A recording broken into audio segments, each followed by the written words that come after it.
স্ত্রীদেরকে আল্লাহ কি দায় দায়িত্ব দিয়েছে একটা ফ্যামিলিকে সুন্দর করতে, একটা দাম্পত্য জীবনকে সুন্দর করতে। স্ত্রীর এক নম্বর দায়িত্ব হচ্ছে she should make a comfort to her husband. স্ত্রীর উচিত স্বামীর জন্য ঘরটাকে প্রশান্তির নীর বানিয়ে রাখা। কি বানিয়ে রাখা? প্রশান্তির নীর। স্ত্রী হওয়া উচিত এমন যাকে দেখলে স্বামীর চোখ জুড়ায়, স্বামীর প্রাণ জুড়িয়ে যায়, স্বামীর হৃদয়টা ঠান্ডা হয়ে যায়, ঠিক কিনা? আর স্ত্রীর দিকে তাকালে যদি মেজাজ গরম হয়ে যায়, মেজাজ খিটখিটে হয়ে যায়, ঝামেলা আছে না নাই? ঝামেলা আছে। এজন্য মেহরবানি করে আমাদের বোনরা যারা, এমন কোনো কাজ করবেন না যেটা স্বামীর মেজাজকে খিটখিটে করে দেয়। কারণ আল্লাহ তাআলা আপনাদেরকে তৈরি করেছে লিতাসকুনু ইলাইহা, স্বামী আপনার কাছে গেলেই যেন তার হৃদয়টা প্রশান্ত হয়ে যায়, ঠিক কিনা? অনেক স্ত্রী আছে না জেনে না বুঝে স্বামীর সাথে এমন খিটখিটে মেজাজ দেখায় যেটা স্বামীর জন্য মেনে নেওয়া কষ্টকর। আমি একটা জরিপে পড়েছি, পৃথিবীর অনেক স্বামী স্ত্রীর কারণে হার্ট অ্যাটাক করে মারা যায়। আছে না নাই? এই তো ভুক্তভোগী পাওয়া গেছে। স্বামীর জন্য একটা ত্রাস হয়ে দাঁড়ায় স্ত্রী, ত্রাস। অনেক স্বামী আছে স্ত্রীর এরকম আচরণের কারণে, অতিরিক্ত প্রেসার ক্রিয়েট করার কারণে স্ত্রীদেরকে ভয় পায়। অবশ্য নীলফামারীর কোনো স্বামী তার স্ত্রীরে ভয় পায় না। ভয় পায়? স্ত্রীরে ভয় পান কে কে দেখি?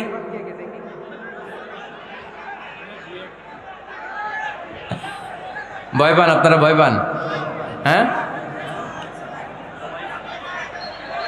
এক অফিসের বড় সাহেব তার স্ত্রীরে খুব ভয় পায়, প্রচন্ড ভয় পায়। তো সে মনে মনে ভাবলো, দেখি আমার অফিসের যারা স্টাফ আছে, ম্যানেজাররা আছে, এরা কতটুকু ভয় পায়, এরা ভয় পায় কিনা।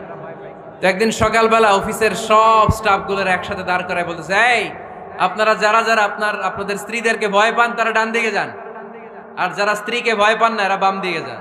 অফিসের সব কর্মচারী ডান দিকে চলে গেছে, সবাই ভয় পায়, একজন শুধু বাম দিকে। বাম দিকে কয়জন ভয় পায় না, আর যারা ভয় পায় এরা ডান দিকে, ডান দিকে সবাই। তো বড় সাহেব ভাবছে, আলহামদুলিল্লাহ আমার অফিসে একজন হইলেও বীর পুরুষ আছে। তো বীর পুরুষের কাছে যেয়ে বলে, ঘটনা কি, আপনি মোটেও ভয় পান না? কয়, স্যার প্রতিদিন অফিস করার জন্য যখন ঘর থেকে বের হয় আমার বউ আমারে বলে দেয়, খবরদার সবাই যে দিকে যায় তুমি কিন্তু ওই দিকে যাইবা না, সবাই যেদিকে যায় তুমি ওই দিকে গেলে খবর আছে। বড় সাহেবকে খবরদার, এটা তো আরো ডরায়, ঠিক কিনা? এজন্য বোনদেরকে বলবো, লিতাসকুনু ইলাইহা, এমন ভাবে আপনি আপনার স্বামীর সামনে নিজেকে প্রেজেন্ট করেন যাকে আপনাকে দেখলে আপনার স্বামীর চোখ জুড়িয়ে যায়, হৃদয়টা প্রশান্ত হয়ে যায়, আপনাকে দেখলেই আপনাকে ভালোবাসতে মনে চায়, ঠিক কিনা? এজন্য রব্বুল আলামিন বলেন, আমি নারীদেরকে তৈরি করেছি লিতাসকুনু ইলাইহা, যেন পুরুষেরা স্ত্রীদের সংস্পর্শ যখন পায় পুরুষদের হৃদয়টারে প্রশান্ত করে দেয়। কে? কুরাইশদের মাঝে যখন দাওয়াত দিতেন, সব বিশৃঙ্খলা ঝামেলা গোলমাল শেষ করে রাতের বেলায় যখন খাদিজার ঘরে বিশ্বনবী ঢুকতেন, বিশ্বনবীর হৃদয়টারে প্রশান্ত করে দিত কে? আম্মাজান খাদিজা বিশ্বনবী সাল্লাল্লাহু আলাইহি ওয়াসাল্লামের জন্য এমন ঘর উপহার দিয়েছেন যেই ঘরে বিশ্বনবী আসলে বিশ্বনবীর হৃদয়টা ঠান্ডা হয়ে যেত। সুবহানাল্লাহ পড়েন। অনেক স্ত্রী আছে স্বামী ঘরে ঢুকলেই ঘরে আটা নাই, রুটি নাই, চাল নাই, ডাল নাই, এটা লাগবে ওইটা লাগবে, ওখানে যেতে হবে, একটার পর একটা ফিরিস্তি বলে বেড়ায়, আছে না নাই? না, এটা করবেন না। আপনার কি লাগবে এই সব দায় দায়িত্ব আল্লাহ তাআলা স্বামীকে দিয়েছে, স্বামীকে জানাবেন, তবে ধীরে সুস্থে, ধীরে সুস্থে স্বামীর জন্য ঘরটাকে এমন করে রাখতে হবে যেন ঘরে ঢুকলেই স্বামীর হৃদয়টারে প্রশান্ত করে দেয়। কে? এজন্য স্ত্রীর প্রথম দায়িত্ব ঘরটারে প্রশান্তির নীর বানানো। একটা সুখী দাম্পত্য জীবনের জন্য স্ত্রীর 2 নাম্বার দায়িত্ব হচ্ছে স্বামীকে ইন্সপায়ার করা, স্বামীকে সাহস যোগানো, পিছন থেকে ড্রাইভিং পুশের মতো কাজ করা। কারণ স্বামীকে যখন স্ত্রী সাহস যোগায় স্বামীর সাহস বেড়ে যায়, ঠিক কিনা? করোনার আয়াত যখন নাজিল হলো, আল্লাহ রাসূল সাল্লাল্লাহু আলাইহি ওয়াসাল্লাম ভয় পেয়ে গেলেন, বিষ্ণু ঈসা ইসলামের হৃদয় কাঁপতে আরম্ভ করলো। করোনার 5 আয়াত নিয়ে হেরা গুহা থেকে বিশ্বনবী আম্মাজান খাদিজাতুল কুবরা রাদিয়াল্লাহু তাআলা আনহার কাছে চলে আসলেন। এসে ডেকে বললেন, খাদিজা জাম্মিলুনি জাম্মিলুনি, কম্বল দিয়ে তুমি আমারে চাপা দাও, আমার ভয় লাগছে, মনে হয় আমি বাঁচব না। আম্মাজান খাদিজা বললেন, কি হয়েছে আপনার? বিশ্বনবী বললেন, বিশাল বড় একটা লোক কোরআনের 5 আয়াত নিয়ে এসেছে। ওই লোকের পা হেরা গোয়ার মধ্যে, মাথাটা আকাশের উপরে, এত বিশাল সত্তা, বিশাল কোন মানুষ জীবনে আমি দেখি নাই। এসে সে পরিচয় দিয়েছে সে নাকি জিব্রাইল ফেরেশতা। বিশ্বনবী বললেন, মনে হয় আমি বাঁচব না, আমার জ্বর চলে এসেছে, আমার হৃদয়ের মধ্যে কাঁপুনি শুরু হয়েছে, তুমি আমারে কম্বল দিয়ে চাপা দাও। আম্মাজান খাদিজা বললেন, ও নবী, ভয় পাবেন না, আমার আল্লাহ কোনোদিন আপনারে অপমান করবেন না। সুবহানাল্লাহ পড়েন। ওয়াল্লাহি ওয়াল্লাহি লা ইউখজিক আল্লাহু আবাদা।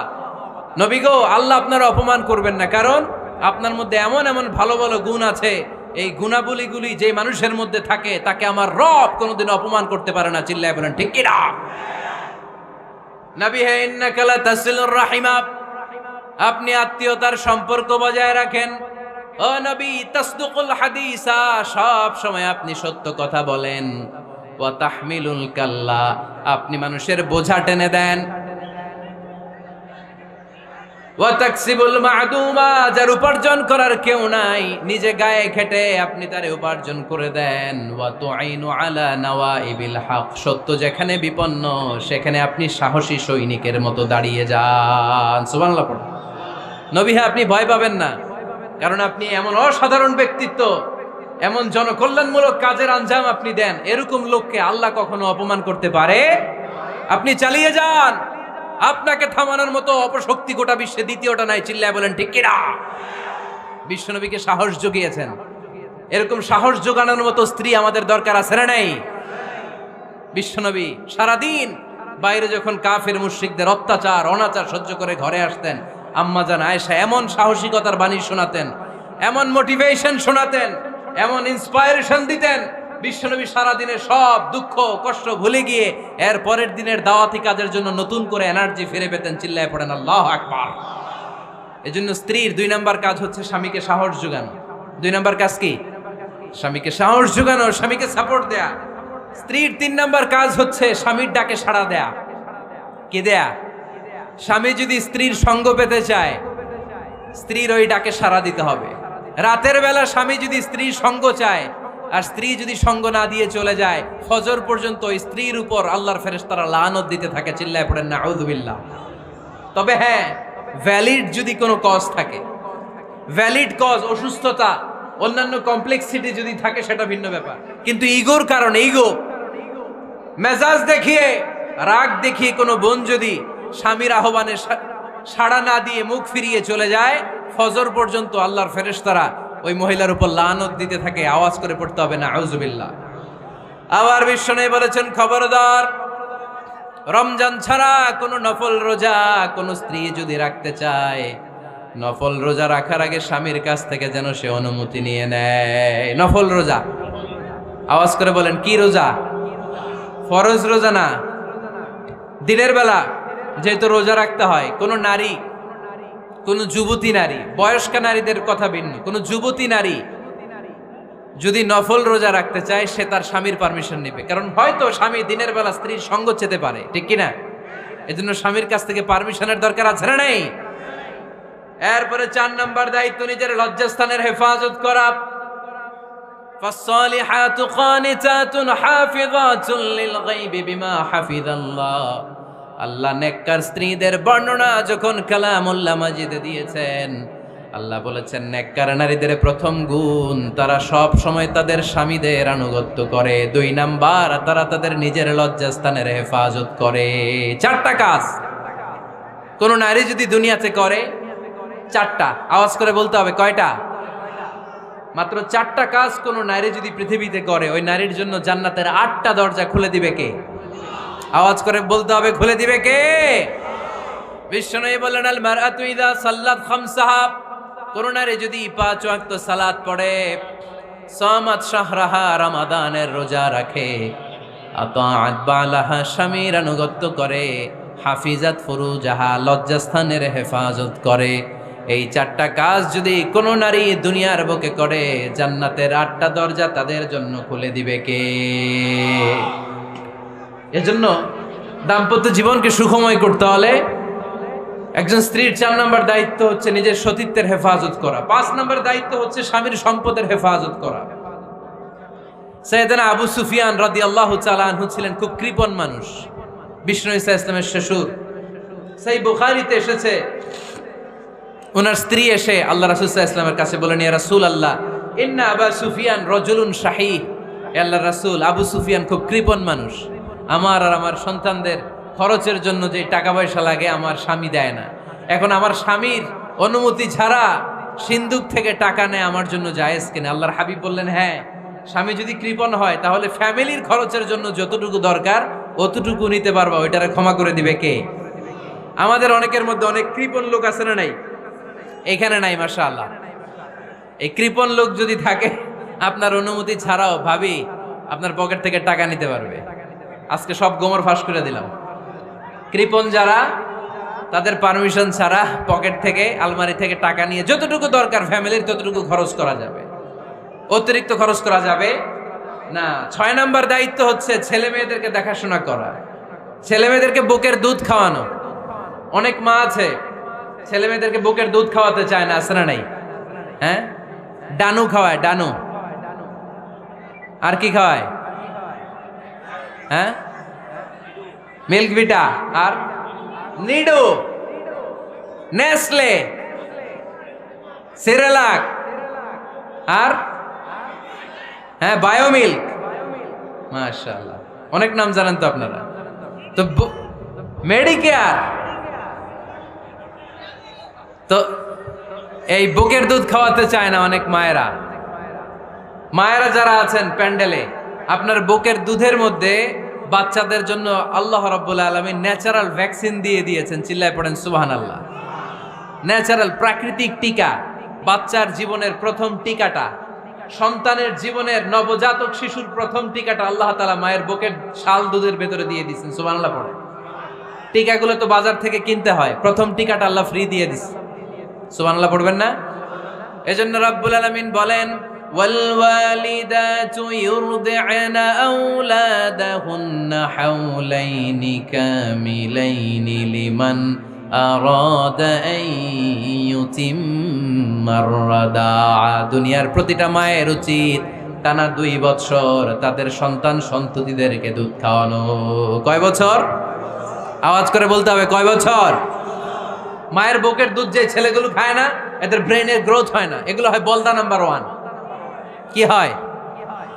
বলদা নাম্বার 1। ফার্মের মুরগির মতো এগুলা। ফার্মের মুরগি দেখছেন? হ্যাঁ, ফার্মের মুরগি দেখবেন যে দোকানে যখন কিনতে যাবেন, এটারে নিয়ে যেখানে ওজন করে ওইখানে বসা রাখলে ওইখানেই বসে থাকে, আধা ঘন্টায় উঠবে না, এটা বসেই থাকে। আর গ্রামের মুরগি দেখছেন, দেশি মুরগি, ধরতে পারবেন এটারে? খবর আছে, ঘাম ছুটায় ছাড়বে। তো মায়ের বুকের দুধ যেগুলা খায় এগুলা দেশি মুরগির মতো, আর এই নিডু খায় যেগুলো, এগুলো 1 নম্বর বলদা হয়, আর ফার্মের মুরগির মতো হয়। ঠিক কিনা?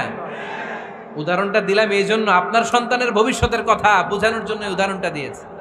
বুকের দুধ খাওয়াবেন, এর মধ্যে আল্লাহ তাআলা এমন নিউট্রিশন, পুষ্টিগুণ দিয়ে মায়ের বুকের দুধকে আল্লাহ তাআলা সমৃদ্ধ করেছে। বাচ্চার ব্রেইনের গ্রোথ হয়, বাচ্চার হাড্ডিগুলো খুব শক্ত হয়, সে ইনফিরিয়রিটি কমপ্লেক্সে ভোগে না, হীনমন্যতায় ভোগে না। জীবনের যেখানেই যাবে সেখানেই সে হবে সফল। চিল্লায় বলেন ঠিক কিনা? অনেক মা আছে বুকের দুধ খাওয়াতে চায় না, ডানু খাওয়ায়, নিডু খাওয়ায়, আবার নিজেদের কাজের জন্য ব্যস্ত, ছেলে মেয়েদেরকে সময় দেয় না। আছে না নাই? নারীরা চাকরি করতে পারবে, হেজাব করে নিজেকে পর্দার মধ্যে রেখে শিক্ষকতা করতে পারবে, ডাক্তারি করতে পারবে, সব পেশায় তারা যেতে পারবে, নিজেদেরকে পর্দার মধ্যে রেখে হেজাব পরে সব জায়গায় যেতে পারবে। কিন্তু সন্তানদেরকেও দেখাশোনার দরকার আছে না নাই? অনেক মায়েরা নিজেরা থাকে চাকরিতে আর ছেলে মেয়েদেরকে দিয়ে রাখে কাজের মেয়ের কাছে। আছে না নাই? মনে রাখবেন, আপনি যদি অফিসে চাকরিতে ব্যস্ত থাকেন আর ছেলে মেয়ে যদি কাজের মেয়ের কাছে মানুষ হয়, তাহলে ছেলে মেয়ে আপনার আচরণ পাবে না, সে কাজের মেয়ের বুয়ার আচরণ পেয়ে পেয়ে বড় হবে। চিল্লায় বলেন ঠিক কিনা? এক একটা নারীকে আল্লাহ তাআলা এক একটা ফ্যামিলির ম্যানেজিং ডাইরেক্টর বানিয়ে দিয়েছে। A woman is an MD of a family. একজন নারী একটা ফ্যামিলির ম্যানেজিং ডাইরেক্টর। এখানে অনেক কাজ আছে মিয়া। এখানে তার ফুড ম্যানেজমেন্ট এনশিওর করতে হয়, এখানে অনেক ডিপ্লোমেসি জানা লাগে। একজন নারীকে ফ্যামিলিতে টিকে থাকতে হলে কূটনীতি লাগে, শাশুড়ির সাথে বউয়ের ঝগড়া আছে না নাই? ম্যানেজ করতে হয়। একান্নবর্তী ফ্যামিলি হলে স্বামীর ভাই বোন এদের মন মানিয়ে চলতে হয়, পুরো ঘরটাকে হ্যান্ডেল করতে হয়। এখানে আছে ফুড ম্যানেজমেন্ট, এখানে আছে ক্লিনিং ম্যানেজমেন্ট, এখানে আছে ডিপ্লোমাসি। পুরো ঘরের মধ্যে তো বিশাল একটা অফিস। এই কাজ ফেলে দিয়ে মহিলারা বাইরে ঘুরে বেড়ায় না। ফ্যামিলি সামলান। আপনি যদি ঘরমুখ হন তাহলে আপনার ফ্যামিলির মধ্যে বরকত দিয়ে এটাকে সমৃদ্ধ করে দিবে কে? তাহলে সুখী দাম্পত্য জীবনের 6 নম্বর ফর্মুলা হচ্ছে ছেলে মেয়েদেরকে সময় দেয়া। ছেলে মেয়েদেরকে সময় দেন। Spending money, spending time is more important than spending money for children. ছেলে মেয়েদের জন্য টাকা ব্যয় করার চেয়ে ছেলে মেয়েদের সাথে সময় ব্যয় করা বেশি গুরুত্বপূর্ণ, ঠিক কিনা? এমনও অনেক ফ্যামিলি আছে আমি দেখেছি যে বাবাও চাকরিজীবী, মাও চাকরিজীবী, আছে না নাই? হয় ডে কেয়ারে না কাজের বুয়ার কাছে মানুষ হইতেছে। বাবা মারা যখন সকালে অফিসের জন্য বের হয় তখনও ছেলে মেয়ে ঘুমায়, আবার রাতে যখন মিটিং সিটিং সব শেষ করে ঘরে আসে তখনও ছেলে মেয়েগুলো ঘুমায়। শুক্রবার ছাড়া বাবা মার ছেলে মেয়েদের দেখা নাই। এরকম ফ্যামিলি আছে না নাই? ঢাকাতে পারিবারিক এই ক্রাইসিস, এই সংকটগুলো আমরা প্রায়ই শুনি। আপনাদের নীলফামারীতে আলহামদুলিল্লাহ এগুলো নাই, তাই না? আল্লাহ তুমি আমাদের ফ্যামিলিগুলোরে বরকতময় করো, আমাদের ফ্যামিলিতে যেন আমরা জান্নাতি ইমেজ উপভোগ করতে পারি, তুমি তৌফিক দান করো। আওয়াজ করে পড়বো আমিন। 7 নম্বর দায়িত্ব, বিশ্বনবী বলেছেন খবরদার, স্বামী পছন্দ করে না এমন কোন লোককে স্ত্রী যেন ঘরে অ্যালাউ না করে। স্বামী পছন্দ করে না এমন কোন লোককে আপনার স্ত্রী ঘরে অ্যালাউ করতে পারবে? আমার বোনেরা খবরদার, আপনার স্বামীর পারমিশন ছাড়া, আপনার স্বামী পছন্দ করে না এরকম কোন লোককে আপনার ঘরে আপনি অ্যালাউ করতে পারবেন না। 8 নাম্বার, স্বামীকে আর্থিকভাবে সহযোগিতা করা। যদি স্ত্রী ধনী হয়, আমরা সব এক করে ফেলছি, আসলে ইসলামের দৃষ্টিতে স্বামীর ব্যালেন্স আলাদা, স্ত্রীর ব্যালেন্স আলাদা। স্বামীর যাকাত আলাদা, স্ত্রীর যাকাত আলাদা, ঠিক কি না? স্ত্রী ধনী হতে পারে, স্ত্রীর আলাদা সম্পদ থাকতে পারে। যদি স্ত্রীর সম্পদ থাকে, স্ত্রীর উচিত তার সম্পদ দিয়ে তার স্বামীকে এস্টাবলিশ হতে, স্বাবলম্বী হতে সহায়তা করা। যদিও এটা আল্লাহ তাআলা আবশ্যক করে দেন নাই, কারণ আর্থিক ফিনান্সিয়াল সব কাজগুলোকে স্বামীর উপরে ফরজ করেছে কে? ফিনান্সিয়ালি 1 টাকা খরচ করা, 1 টাকা দায়ভার নেয়া কোন স্ত্রীর উপরে আল্লাহ আবশ্যক করে নাই। তারপরেও স্ত্রী যদি ধনী হয়, স্ত্রীর যদি জায়গা জমি থাকে, সম্পদ থাকে, তাহলে স্ত্রীর উচিত তার স্বামীকে স্বাবলম্বী হতে সহযোগিতা করা, ঠিক কিনা? আমরা মডেল হিসেবে আম্মাজান খাদিজা রাদিয়াল্লাহু তাআলা আনহার জীবনের দিকে যদি তাকাই, তাহলে দেখব উনি অনেক মহিয়সী গরিয়সী একজন ব্যবসায়ী নারী ছিলেন। আম্মাজান খাদিজা রাদিয়াল্লাহু তাআলা আনহা ওনার ব্যবসায় স্টাফ হয়ে বিশ্বনবী ওনার সাথে পরিচিত হলেন। বিশ্বনবী আমানতদারিতায় মুগ্ধ হয়ে আম্মাজান খাদিজা বিশ্বনবীরে বিয়ের প্রস্তাব দিলেন। আম্মাজান খাদিজা রাদিয়াল্লাহু তাআলা আনহার সাথে বিশ্বনবীর যখন বিয়ে হয়ে যায়, বিয়ের পরে আম্মাজান খাদিজা বলেন, ও বিশ্বনবী, আমার যত সম্পদ আছে, আমার ব্যবসায়ের যত মালামাল আছে, যত সম্পদ আছে, সব আমি আপনার পায়ের সামনে এনে রেখে দিলাম। আপনি দিয়ে দিলাম, সব সম্পদ আপনারে আমি দিয়ে দিলাম। আপনি ইচ্ছে মতো মানুষকে দান করতে পারেন, খরচ করতে পারেন, দাওয়াতি কাজে, মুসলিমদেরকে আজাদ করার কাজে আপনি ব্যয় করতে পারেন। আওয়াজ করে পড়েন আল্লাহু আকবার। আম্মাজান খাদিজাকে যদি আমরা মডেল হিসেবে ধরি, তাহলে প্রতিটা বোনের উচিত তাদের যদি অর্থকড়ি থাকে, সম্পদ থাকে, স্বামীকে স্বাবলম্বী হতে ওই সম্পদ দিয়ে সাহায্য করার দরকার আছে না নাই? কথা বলেন না কেন? 9 নাম্বার, স্ত্রীর দায়িত্ব দাম্পত্য জীবনকে সুখময় করতে নিজেকে স্বামীর সামনে বিউটিফাই করে উপস্থাপন করা। ওই যে কয় ঠিক আসছে, নিজেদের পক্ষে আসলেই ঠিক। নিজেকে বিউটিফাই করে, মেকআপ করে স্বামীর সামনে উপস্থাপন করা। রাগ করবেন না আমার বোনেরা, আমি আপনাদেরকে খুব ভালোবাসি এবং বোনরাও আমাকে খুব ভালোবাসে। আমার একটা পেজ আছে আমার নামে ফেসবুকে, মিজানুর রহমান আজহারি। এই পেজে প্রতিদিন শত শত প্রশ্ন আসে। এই প্রশ্নের বেশিরভাগ প্রশ্ন আমাদের বোনদের। অনেক বোনরা বলে, হুজুর আপনার ওয়াজ আমরা শুনি কারণ আপনি আমাদেরকে খুব সম্মান দিয়ে কথা বলেন। আলহামদুলিল্লাহ, আমি আমার বোনদেরকে ভালোবাসি, মাদেরকে ভালোবাসি। আমি আমার মা বোনদেরকে বলবো, আপনারা নিজেদেরকে গুছিয়ে সাজিয়ে স্বামীর সামনে উপস্থাপন করেন। অনেক বোনেরা আছে বাইরে যাওয়ার সময় পার্লারিং করে, মেকআপ করে, সুন্দর জামা কাপড় পরে বাইরে যায়, আর স্বামীর সামনে আসলে বুয়ার মতো থাকে। আছে না নাই? স্বামীর সামনে পচা জামা, ছিঁড়া জামা, চুলের মধ্যে নাই সুগন্ধি, নিজেকে গুছিয়ে রাখে না, সামলে রাখে না, কাজের বুয়ার মতো নিজেকে উপস্থাপন করে স্বামীর সামনে। আর বাইরে গেলে মেকআপ করে পার্লারিং করে যায়। হওয়া দরকার ছিল উল্টা, বাইরে আপনি সাদা সিধা ভাবে যাবেন, বোরকা দিয়ে নিজেকে ঢেকে যাবেন। বাইরে যাওয়ার সময় কোনো নারী পারফিউম ইউজ করে যেতে পারবে না। নারীরা যত পারফিউম ইউজ করতে মনে চায় আপনার বেডরুমে, আপনার স্বামীর সামনে, ঠিক কিনা? স্বামীর সামনে পারফিউম ইউজ করেন, নিজেকে উজাড় করে সাজান স্বামীর জন্য। এই প্রতিটা সাজুগুজুতে সওয়াব আছে না নাই? ইসলাম কতটা চেক এন্ড ব্যালেন্স, কতটা ভারসাম্যপূর্ণ জীবন ব্যবস্থা।